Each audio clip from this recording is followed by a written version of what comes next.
Hello and welcome to Marketing Global Edition, the podcast where we decode branding from Nairobi to New York, from Jakarta to Jeddah. I'm Jasmine Montgomery. And I'm Piers Geiler. And today we're going to dive into a topic that is a little more colourful than usual. Quite literally. We are asking, does colour matter in branding? Is blue really the colour of trust? Is yellow cheap? Is red powerful? Why are there no pink banks? Is it all optics or something deeper?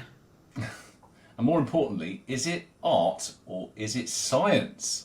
So I'm going to argue that colour in branding is about two things: category cues and standout factor.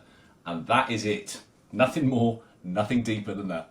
And I naturally disagree because you always like to simplify things and I like to make them complicated. So I think that colour is soaked in history, semiotics, cultural memory, emotion. I think it's instinctive and strategic, and I think the best brands know how to work with that. Okay, so for me, colour in branding is about looking at the competitive landscape, okay, and making one key decision. Do I want my brand to fit in and speak that category language, or do I want to not do that, and do I want to stand out and differentiate in a crowded marketplace and be seen as the disruptor or the challenger brand? Well, that is certainly, I will agree that that is an important part of the colour debate. So let's talk about that for a moment before we go deeper. Okay, so I'll give you an example, right? There are almost no pink banks in the world. True? You know, if you think about banks... I can't think of one, yeah. No, that's because they're all blue. Why do you think, why are banks all blue? It is true, by the way, absolutely true. Like if you look at the FTSE 100, if you look at, the Dow, all the banks are blue, right? But most of the majority. But why? Why? Yeah, well, it's simple. Blue is seen as a colour of trust. It's, it's used, big corporates use it, but banks really do use it. It's seen as a trustworthy colour. See, I actually think it's because the founders of banks have always been men, and men gravitate to blue. Well, there could be an element of that. It says he in a blue shirt. But, anyway, maybe. But then in categories like banks and telcos, what you often see, interestingly, is the next colour to arrive on the scene. So, the first brand may take blue. Yeah. But then countries, interesting, like the US and UK, that have flags that are blue, red and white. Yeah. And the first one takes blue, and then the second brand that comes in often goes for red. Yeah, I think that's absolutely true on the basis that the blue is taken, and they go for the next primary colour. And yellow is notoriously hard to work with, or at least in traditional brands that was true. So I think they go for, once the blue is gone, they go for red. I think that's true, yeah. Yeah, and then, in every category, there is a category language in which colour plays a part. So, we've just discussed banks, right? Yeah. Banks are mid to dark blue. Discount stores like Walmart and IKEA are much more of a bright cyan blue, and they may have some touch of yellow. Yeah. It's a sort of category language, really. But then telcos tend to be blue or red. So you have this sort of choice. You can look like the category or set yourself apart. And interestingly, in telcos, two brands that have done that really well are Orange. Yeah, so literally. Orange, and called themselves Orange, interestingly. Yeah. That was disruptive at the time many years ago. But also T-Mobile, they went pink. Going back to pink. Yeah, that's really fascinating. I mean, there just aren't that many brands that have really, owned pink in the way that T-Mobile has. Fascinating. Okay, so I buy all that. And if you're a brand listening to this and wondering what colour you should be, a really good thing to do is to kind of plot your competition on a colour wheel and see if most of your competitors gravitate to a colour territory, which in so many categories they do. And then you can decide whether what you want to do is kind of leverage the cues of your category, which, if you're a startup, if you're new and you think, I just really want to look like a, healthcare provider, or I really want to look like a natural brand. If I want to look like a nature brand, I might go green just to kind of signal to everybody that I'm playing the game. I'm part of this tribe. Or you may decide to stand out and to differentiate and to be a challenger, as Piers mentioned. But that is not the only consideration. Okay, so do you think colours have inherent meaning then? No, not exactly. I think it's more complicated than that. So I don't think they act like symbolism, where, a cross has a specific meaning, at least in certain cultures, or a star might represent something universally understood. Again, with a little bit of cultural, bias, but generally those things are universally understood and understood in the same way by people of a similar culture. Colour, I think, acts differently. So years ago, I did a piece of research for British Telecom, BT, when they were wondering whether to change their logo. And we did something really interesting where we deconstructed their logo into its component parts. We had, the name, we had the typeface, but without the word, just name in a typeface, the colour, the symbol. And we did that with a lot of their competitors as well. And we ran focus groups and tried to understand, get people to tell us what they understood from things like the symbol, the typeface, and the brand colours. And what we found was that symbols were universally understood and interpreted in roughly the same way by all. Mm-hmm. Fonts were seen in the same way. Everybody saw them as either modern or classic or bold or elegant or whatever. But colour was much more open to interpretation, and some colours more than others. So green, for example, has quite a narrow bandwidth of interpretation. It tends to have three connotations. It's either nature, money, or in some parts of the world, Islamic. It's Islam, right? Like an Islamic bank. Whereas red has a much broader bandwidth of interpretation. It can be seen as love or danger, as warmth or warfare. It really varies, right? So it depends on the context it sits in.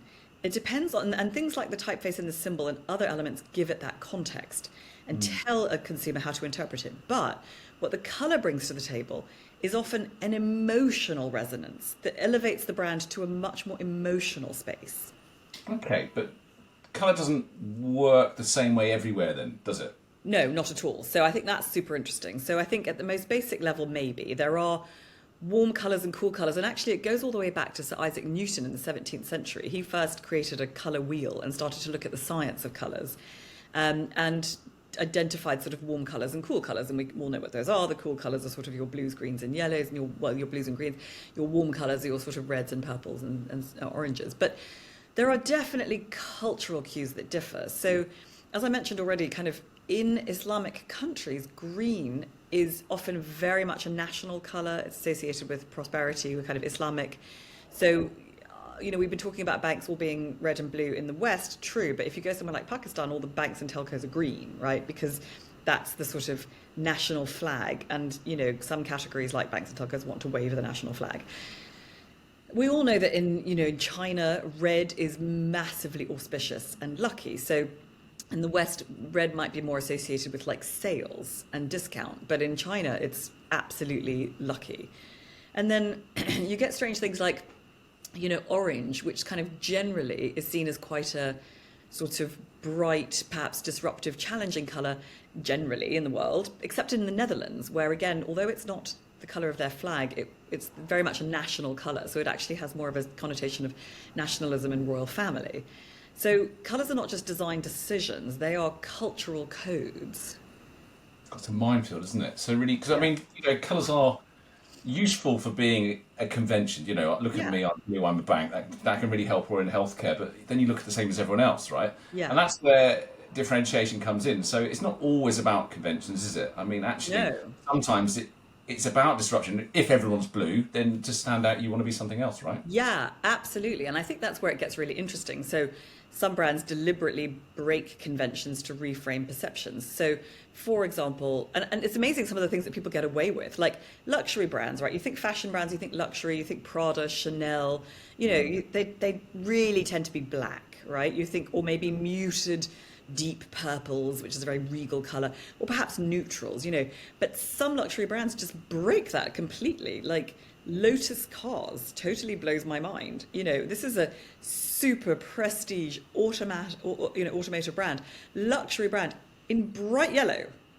Totally subverts yellow's usual associations, which are quite, cheerful kind of and discount, low rent, right? So, and something like Veuve Clicquot, another yellow brand that blows my mind because this is luxury, this is champagne, and it's a yellow-orange brand, which is fascinating. I think now actually, relying on a single colour is becoming a bit dated now, if we think about how the world has moved on. Yes, I really agree with that. Go on, expand that. I agree. I think it's about being digital, right? So I think Yeah. brands today are just much more complex in their use of color. In the old days, you were stuck to billboards and packaging, and people would walk down the aisle, and you'd want yours to be a block of color so you could recognise whether Right. I don't know, the Tetley's tea is versus the Thai Or like food. Heinz, or yeah, like Heinz ketchup or Heinz baked Something beans. like Yeah. that, but it's Yeah. just not about that anymore. You know, your brand lives on screens in people's hands. So the trend, I think, one of the trends now is really multicolour. So you know, look at even Google. It's like loads of different colours. Microsoft. Look at brands like Sky, Instagram. They are a multitude of colours.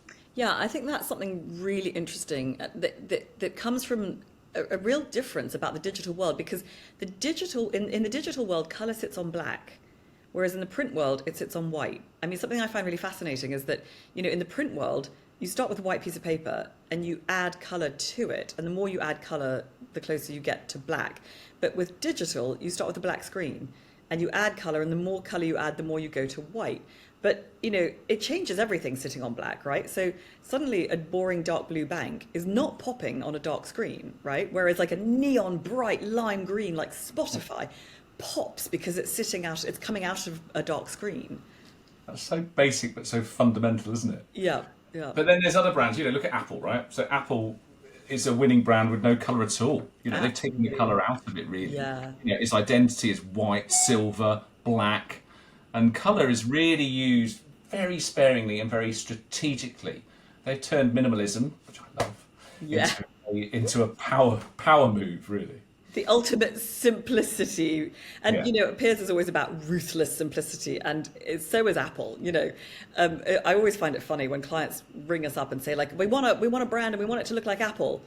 And then they want to add like 5,000 lines of copy and 25 brand colors. And, you know, like, it's really hard to do that kind of ruthless simplicity that Apple does. But, you know, what's genius is, I think, you know, their use of white, like the absence of color. And then they do use it strategically sometimes. So they will, when they're doing a particular product launch, like they might have a sort of purple glow for a purple iPhone or something, and they'll have packaging that matches the kind of device color, but really subtly. And they'll go colorful at times. So when it's Pride Month, they'll do a rainbow Apple logo, or when they're doing a tie-up with Red, the AIDS charity, like they'll do red boxes. But it's generally a no-color brand, and that really stands out, doesn't it? Yeah, they even change, you know, in-store displays, online banners. It's all really subtle, but it's all really well coordinated. You know, if Yeah. then colour is responsive, they use it in a way where it adds meaning, or they don't do it. Now, responsive color. This, I think, is a fascinating thing that you've just said, Gyla. I love this idea of responsive color. Where does this go in the future? So I think one day, in the not too distant future, we will see a brand with no inherent color at all, but that is able to take on and be whatever color you, the customer, are feeling that day. So imagine an entirely color responsive brand. As you're loading the website or the app, it's scanning your Instagram feed. It's reading the data from your Apple Watch, which senses your fitness mood, and it looks at perhaps your Spotify playlist. It reads your feeds, and it gives you a personal brand experience. So the UI, the UX, the interface, right, all come up in your colors or in the colors of your mood today. God, so colour becomes this two-way conversation, yeah, not a decision.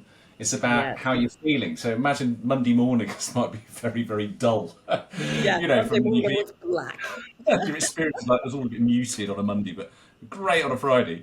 But Yeah. it is fascinating that, and likely, and also quite bonkers. It's sort of already happening in some ways, in some other senses. So if you think about like Spotify's Studio Aura, which is Spotify creates this kind of personalized audio experience based on your music tastes. You know, why not have a personalized visual experience? The brand's going to be less about logos, things like that, and more about atmospheres. Yes, vibes, not icons.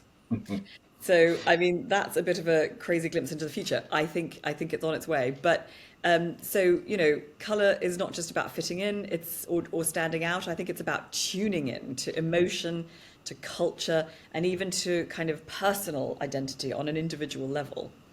Yes, and also, you know, category cues do still matter. They really are important to be recognised that you're in a particular space. But then maybe the most powerful brands are the ones who know when to obey them and when to reinvent them? Yeah, so color is definitely code, it's convention, but it's also conversation. And increasingly it is emotion, it's an emotion and it's a relationship. Okay, well, I think that's us done on colourful craziness for the day. I've enjoyed that. Yeah. Thanks for listening. Brilliant. Listen, thank you all for listening. See you next week. Bye for now. Bye.